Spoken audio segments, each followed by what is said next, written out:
जय आदिवासी।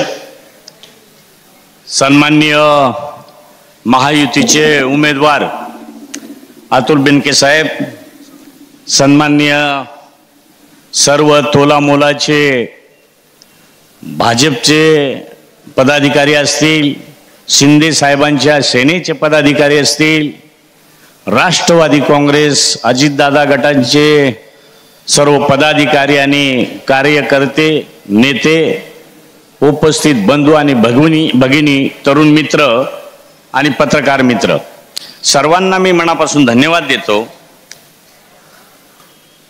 तसं इथं उल्लेख केला का पिचड साहेबांनंतर ही संपूर्ण जबाबदारी मी सांभाळावी असं तुम्ही मंडळीने जे काही सांगितलं, तर मला पिचड साहेब आजारी होण्याच्या अगोदर 2 तारखेला ज्या वेळेला मी आंदोलन केलं, त्या दिवशी पिचड साहेब माझ्याबरोबर होते। 3 तास रणरणत्या उन्हात ते माझ्याबरोबर बसले आणि वैभव भाऊला सांगितलं, ह्याच्यानंतर तुम्हाला सगळ्यांना याला सांभाळावं लागेल, आणि मला सांगितलं का समाज रक्षणाची जबाबदारी आता याच्यानंतर माझ्याकडून तुझ्याकडे ती येईल, ती सांभाळ, अशा पद्धतीने सांगितलं। नाही 7-8 दिवसातच साहेबांची प्रकृती खराब झाली।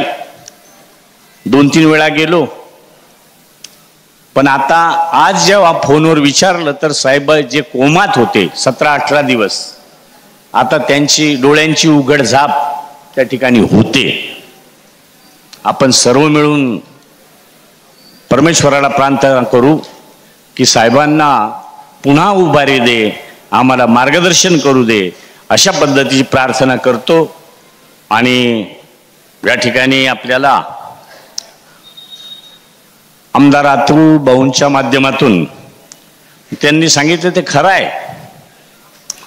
मी माझ्या माहितीप्रमाणे आतापर्यंत विधानसभेचा उपाध्यक्ष झाल्यानंतर 193 काहीतरी बैठका घेतल्यात, मग त्या वेगवेगळ्या विषयांसाठी घेतल्यात।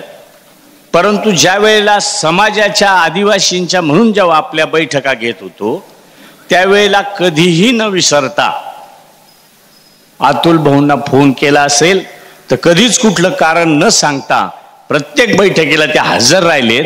त्याचं मी तुम्हाला पाहिजे तर प्रोसिडिंग देईल, प्रोसिडिंग आहे ना, कारण बाळाचे पाय पाळण्यात दिसतात। निवळ आपणच या मतदारसंघात आदिवासी आहोत असं नाही, आणि त्या आपले आमदार आहेत असं नाही। एकूण 0 ते 20% लोक मतदारसंख्या असलेले आपले राज्यात 72 मतदारसंघ आहेत, परंतु 72 मध्ये 25 जे काही आहेत आपले आमदार, आदिवासी आमदार 27 आहेत मला वाटते। 25 पण आपण त्यांना 2 यांना बोगस म्हणतो ना,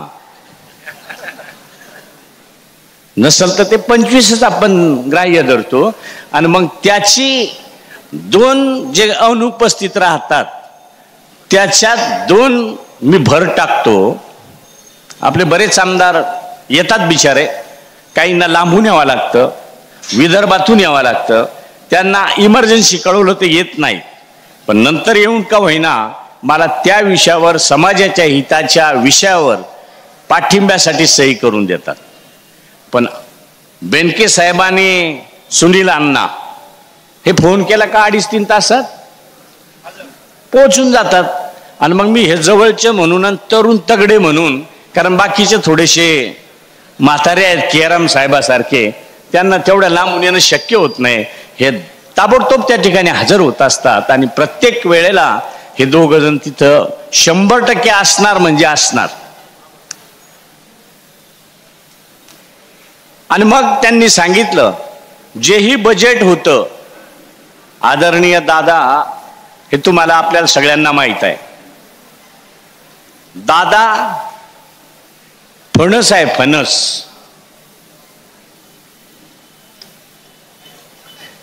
फणसाच्या अंगी काटे, आता अमृताचे साठे।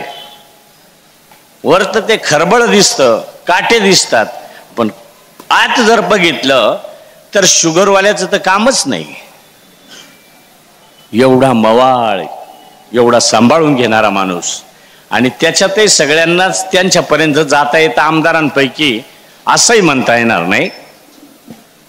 आम्ही एवढे दिवस झाले एवढे जवळ नाही गेलो. हे बहादर आमदार आमच्याही पुढे गेले. आता मला विचारत होते तुम्हाला किती पैसे मिळाले, तर मला 2100-2200 कोटी मिळाले.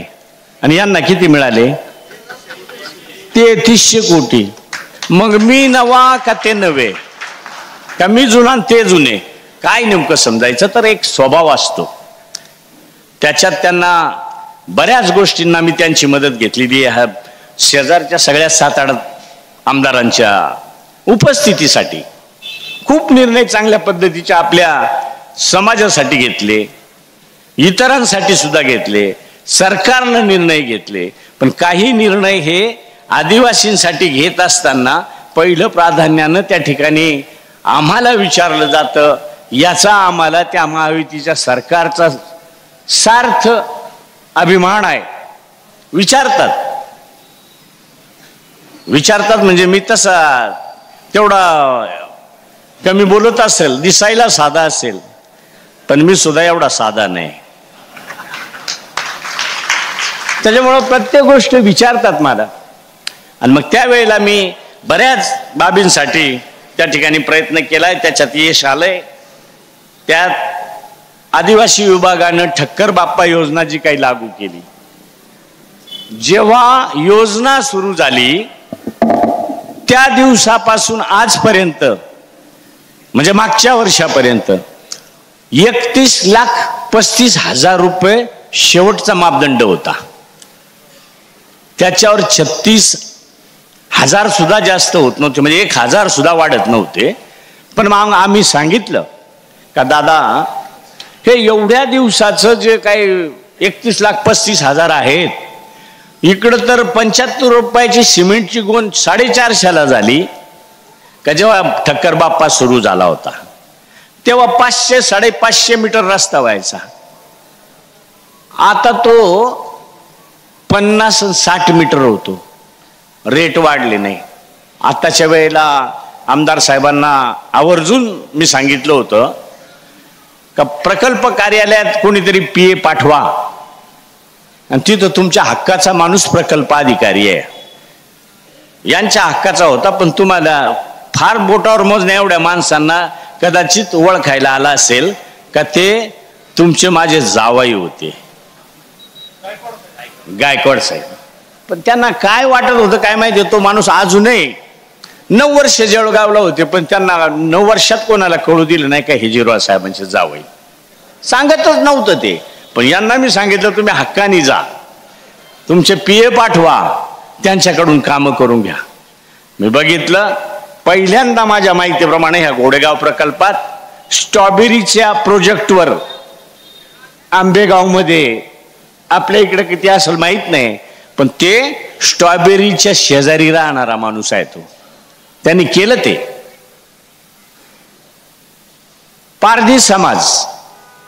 पारधी समाजाला आजही चोर म्हणूनच संबोधतात, पण तो आपलाच आहे ना आदिवासी. फक्त त्याच्या मानेवर शिक्का आहे चोर.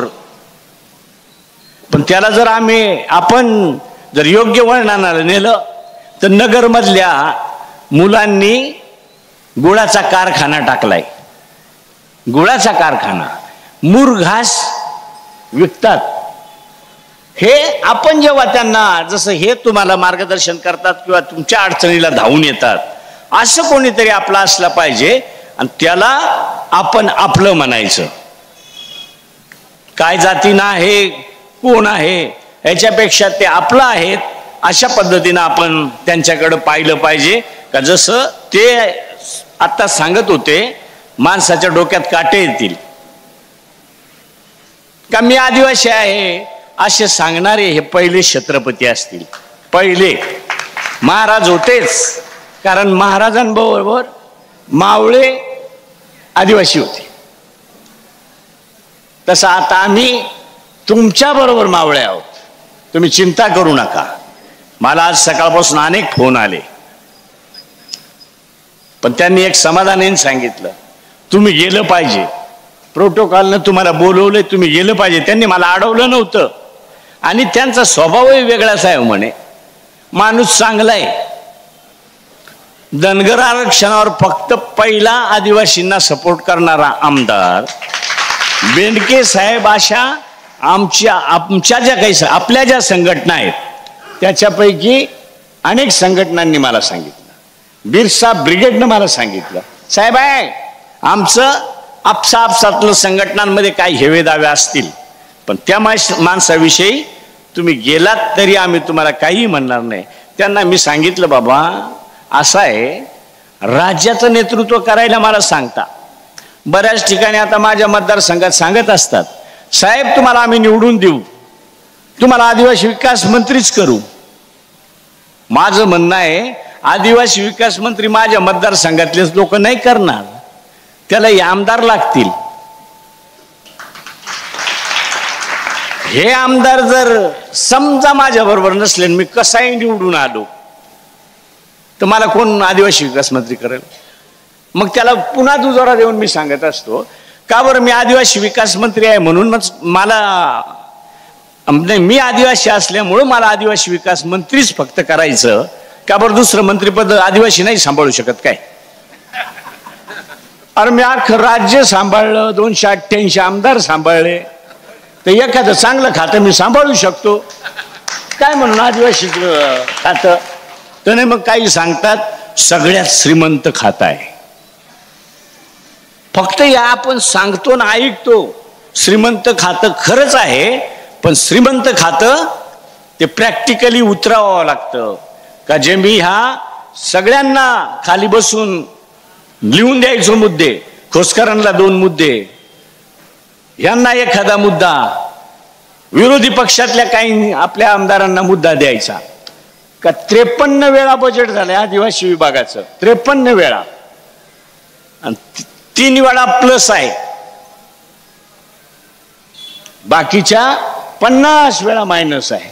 पैसा आहे तुम्हाला, लय पैसा, पण ते 50 वेळा मायनस आहे, तर मग लय पैसा कसा?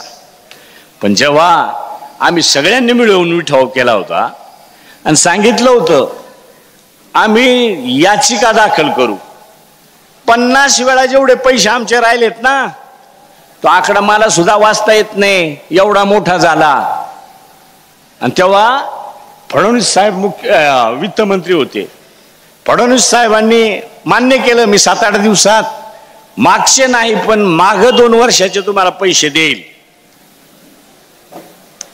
त्याच्यानंतर अजितदादा वित्तमंत्री झाले, दिले यंदा पैसे, परिपूर्ण पैसे दिले. 0.20% पैसे राहिले होते, 0.20%, 0.20% सुद्धा सोडले नाही आम्ही सगळ्यांनी मिळून, नाही सोडले. आता 0.20% पैसे म्हणजे किती झाले? 4000 कोटी झाले. त्या एकूण बजेटच्या 0.20% 4000 कोटी झाले, घेतले आम्ही. आणि म्हणून साहेबांना सुद्धा T6 ची कामं असतील, 30-54 ची मला वाटतंय राहून गेली, पण T6 ची कामं साहेबांना मिळाली. आश्रम शाळेसाठीचे पैसे साहेबांना मिळाले. म्हणजे जो रुपया मला मिळाला असेल तेवढाच रुपया त्यांना सुद्धा मिळालाय. त्याच्यामुळं तुमच्यावर कुठंच अन्याय होणार नाही याची खात्री, जबाबदारी मी घेतो. मी मंत्री हो ना हो, कदाचित असंही होईल, मला तुम्ही मंत्री कराल आणि मला यांना मंत्री करावं लागेल एखाद्या खात्याचा, कारण आम्ही एका जिल्ह्यात नाहीत. एका जिल्ह्यात आम्ही दोघं राहिलो असतो तर एकच मंत्री झालो असतो. आम्ही दोघंही मंत्री होऊ शकतो तुमचे, पण निवडून द्याल तेव्हा, आणि तेही निवडून देताना सुद्धा, निवडून येतो माणूस, मी 79 मतांनी हारलोय एकदा, 79 मतांनी. निवडून येण्याचं सुद्धा त्याचं मेरिट किती आहे तशाच पद्धतीनं घेतलं जातं. म्हणून मतांची टक्केवारी वाढवली पाहिजे. कारण मला एक समजतं. ग्रामपंचायतला मतदान होतं 95%. 95%. लोकसभेला मतदान पुन्हा 10% मागे येतं. विधानसभेला तर 20% मागे येतं. आणि सरपंच 95%. जर समजा ह्या आमदारांनी काही नाही आणलं तर सरपंचाला काय देता येईल गल्ली बोळात? मग जो आणतो हे वाडे, सरपंच माझाय पोर आहे, तो वाढपी आहे आणि हे स्वयंपाकी आहेत. स्वयंपाक्याने स्वयंपाक केला तर वाड्याला वाढता येईल, नसेल तर तो काय करेल? ह्या ज्या काही गोष्टी आहेत ह्या आपल्याला विचारात घ्याव्या लागतील. निशाणी त्यांनी घड्याळ सांगितली. मला तर वाटतंय तुम्ही किती उमेदवार आहेत? 11. घड्याळही तुम्हाला समजतं सगळ्यांनाच, नावही सगळ्यांना माहीत आहे. आणि माझं तर मत आहे, डोळे लावून गेला ना तरी हा फेटा दुसरा कोणाचाच नाही.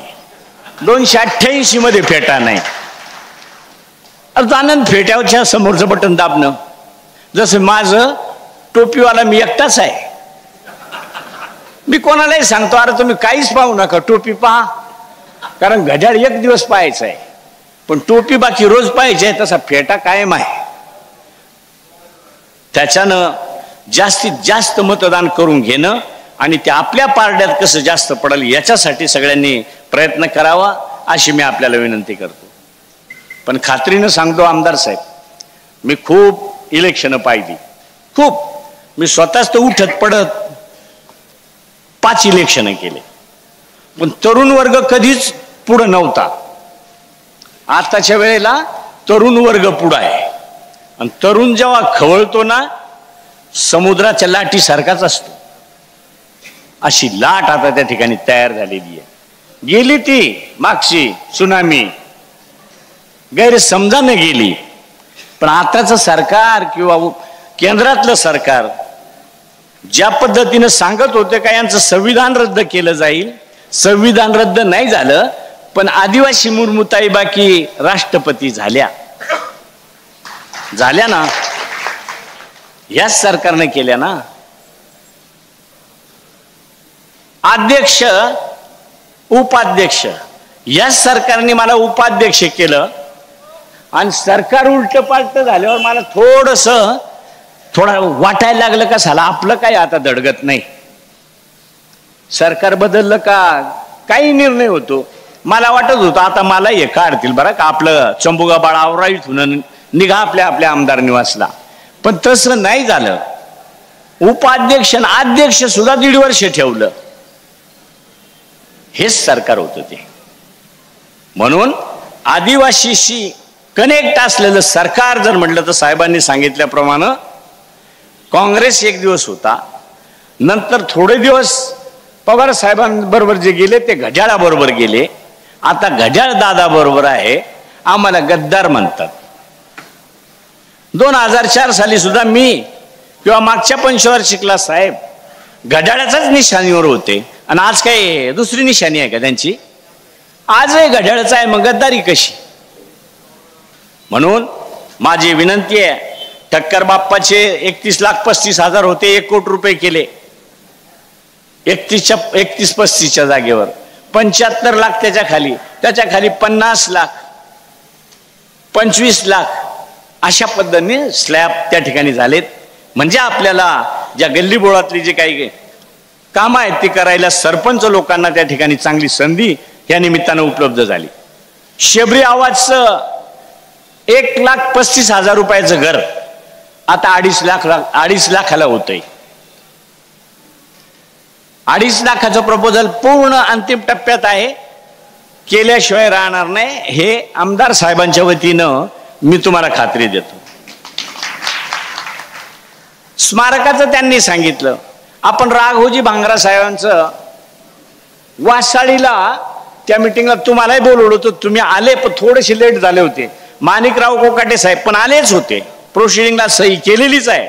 माणिकराव कोकाटे साहेब, मी आणि खोसकर साहेब आणि असे सुनील अण्णा वगैरे नितीन भाऊ अशांनी सगळ्यांनी बैठक घेतली. जागतिक दर्जाचं वासाळीला त्यांचं जन्मस्थान आहे. तिथं आपण 2-2.5 हजाराचं इस्टिमेट आहे. ते 2-2.5 हजार कोटीचं इस्टिमेट आहे. का तिथली कल्पना अशी आहे का IT पर्यंत तिथं व्यवस्था निर्माण करायची. 150 एकर जागेवर त्याला 289 कोटी रुपये आता मागच्या याच्यात सँक्शन केले. सरकार आणि आदिवासी समाजाची नाळ जी आहे ती कुठंच तुटू देणार नाही आम्ही, अशा पद्धतीची तुम्हाला आम्ही खात्री देतो. या ठिकाणी खूप चांगली चांगली कामं झाली. त्याच्यात आशा वर्कर्सला न्याय दिला, त्याच्यात डाटा ऑपरेटरला न्याय दिला, त्याच्यात पोषण आहार शिजवणाऱ्या त्या महिलांना लाभ दिला, ग्रामपंचायत कर्मचारी 10% त्यांना न्याय दिला, सफाई कामगारांना न्याय दिलाय. त्याच्या बैठका मी घेतल्या होत्या. पोलीस पाटलांना मानधन 15,000 केलं, ह्याच सरकारनं केलं. डॉक्टर BAMS जे होते त्यांना ऑथराईज कुठंच काही नव्हतं, ते आता ऑथराईज झाले. त्यांची एक कमिटी केली. हे 45,000 मुलं आहेत. ती पशुवैद्यकीय डॉक्टरांचा प्रश्न होता. असे खूप चांगले निर्णय त्या ठिकाणी या सरकारनं घेतलेत. आणि म्हणून पुढील ज्या काही बाबी आहेत त्या करण्याच्या दृष्टीनं आपण सगळेजण बेनके साहेबांना सहकार्य कराल अशी मी विनंती करतो. एक अतिशय नामांकित असा निर्णय झालाय. ह्या ज्या ताई आहेत पोलीसवाल्या, तुम्हाला उंचीची मर्यादा किती आहे?